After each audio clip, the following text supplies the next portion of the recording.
पंजाब के मुख्यमंत्री भगवंत मान को अकाल तख्त ने गुरुदोखी और एंटी खालसा पंथ घोषित कर दिया है। वैसे तो भगवंत मान पर आरोप लगते रहे हैं कि वो शराब पीकर आपे से बाहर हो जाते हैं। उनकी प्राथमिकताओं में प्रदेश का शासन और प्रशासन संभालना नहीं है और ये बात समय समय पर सार्वजनिक मंचों पर भी देखी जाती रही है। और हाँ, देखकर ये भी लगता है कि इसका फायदा उनकी पार्टी और उनके नेता भी उठाते रहे हैं। दिल्ली में हार के बाद जिस तरह से दिल्ली के नेताओं ने पंजाब के शासन प्रशासन में दखलंदाजी की है, वो पूरा देश देख रहा है और अरविंद केजरीवाल ऐसे ही एक नेता हैं जो इस बात का बखूबी फायदा उठा रहे हैं। कैसे, ये समझने के लिए अंत तक वीडियो में बने रहें। साथ ही हम आज इस पूरे घटनाक्रम को ऐतिहासिक परिप्रेक्ष्य में भी समझेंगे। नमस्कार, मैं हिमांशी, स्वागत है आप सभी का द पैम्फलेट में। दोस्तों, वीडियो में आगे बढ़ने से पहले मेरा आप सभी से एक निवेदन है कि आप हमारे channel the pamphlet Bangla, the pamphlet Gujarati और द पैम्फलेट ग्लोबल को भी जरूर सब्सक्राइब कर लें। तो जी, खबर है कि श्री अकाल तख्त साहिब के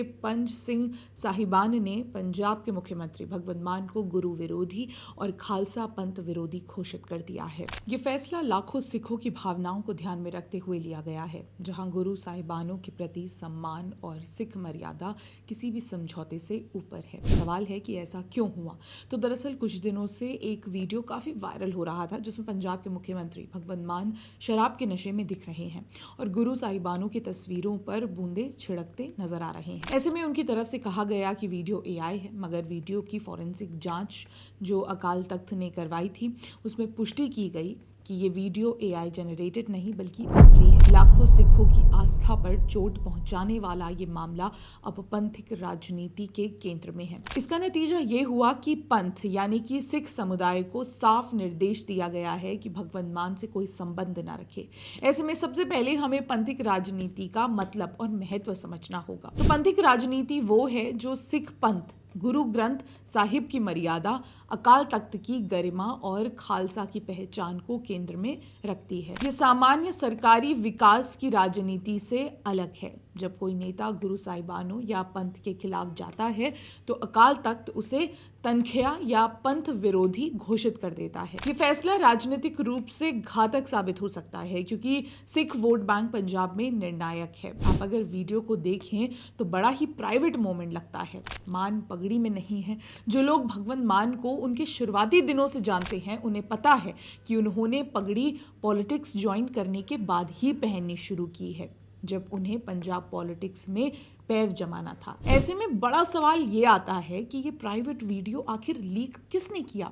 आखिर कौन जिम्मेदार है? देखिए, वीडियो वायरल होने पर आम आदमी पार्टी ने इसे बीजेपी की साजिश बताया, लेकिन देखा जाए तो ये अंदरूनी साजिश ज्यादा लगती है। कहने का अर्थ ये है कि क्या अरविंद केजरीवाल ने तो ये गेम नहीं खेला है? क्योंकि पंजाब के सुपर सीएम दिल्ली से सत्ता खोने के बाद खाली ही बैठे हैं। क्या उनकी फिर से पंजाब पर निगाहें हैं? सवाल इसलिए उठ रहा है क्योंकि वो ऐसा पहले भी कर चुके हैं। ऐसे में अगर केजरीवाल ने अपने ही सीएम को कमजोर करने की कोशिश की तो ये आश्चर्य की बात नहीं है, पर है ये खतरनाक गेम। और अकाल तख्त की तरफ भी सवाल उठते हैं। क्या अकाल तख्त भगवंत मान के खिलाफ ये स्टेटमेंट देकर ही इशू खत्म कर देगा या मान को भी तनख्या घोषित किया जाएगा? और हाँ, तनख्या की बात आने पर चलते हैं थोड़ा इतिहास की तरफ, जब अकाल तख्त ने बड़े से बड़े नेता को अपनी गलती का एहसास करवाया और उनसे गुरु सेवा करवाई। देखिए, 1984 में इंदिरा गांधी और ज्ञानी जैल सिंह ने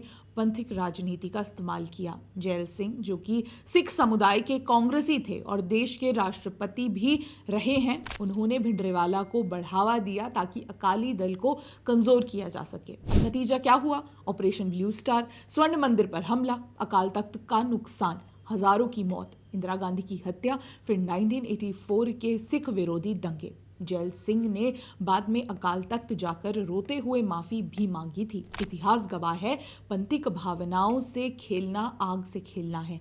अगर केजरीवाल ने भगवंत मान को कमजोर करने के लिए पंथिक मुद्दे का इस्तेमाल किया तो ये 1984 की गलती दोहराने जैसा होगा। सिर्फ ज्ञानी जैल सिंह नहीं, देश के गृह मंत्री रहे बूटा सिंह, पूर्व शिरोमणि अकाली दल प्रेसिडेंट जगदेव सिंह तलवंडी और यहाँ तक कि अकाल तख्त के पूर्व जत्थेदार दर्शन सिंह भी तनख्या घोषित हो चुके हैं।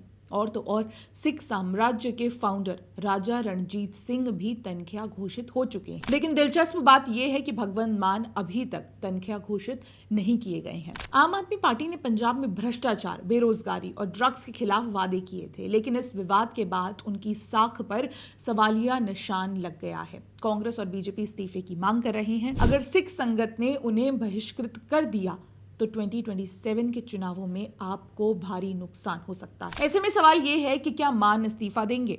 तो अभी तक मान ने इस्तीफा देने के संकेत नहीं दिए हैं।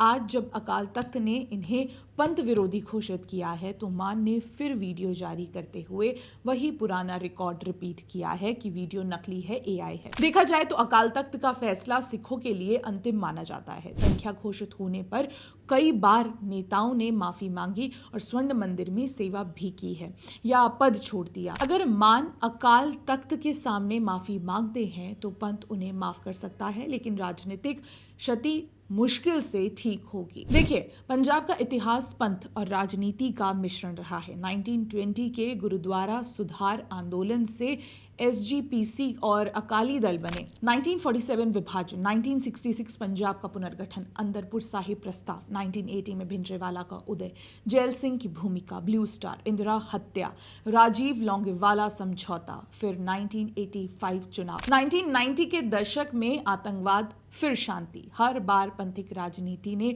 भूमिका निभाई। आज भगवंत मान का मामला उसी श्रृंखला का हिस्सा लगता है। अकाल तख्त ने पहले भी सीएम्स को तलब किया है, बेअंत सिंह, सुरजीत सिंह, बरनाला आदि। पंजाब की मिट्टी ने बहुत कुछ देखा है, गुरुओं का बलिदान, साम्राज्यों का पतन, आजादी की लड़ाई और आधुनिक चुनौतियां। अकाल तख्त का फैसला पंथ की गरिमा की रक्षा करता है, लेकिन राजनीतिक दलों को सबक लेना चाहिए कि पंथिक भावनाओं से खेलना महंगा पड़ता है। भगवंत मान क्या कदम उठाते हैं, 29 जून की बैठक क्या फैसला देती है और 2027 चुनाव कैसे प्रभावित होंगे, ये देखना अभी बाकी है। कैसा लगा आपको हमारा ये वीडियो? कमेंट सेक्शन में हमें ज़रूर बताइएगा। वीडियो पसंद आए तो इसे लाइक, कमेंट, शेयर करना ना भूलें। मिलते हैं अगले वीडियो में, तब तक के लिए नमस्कार।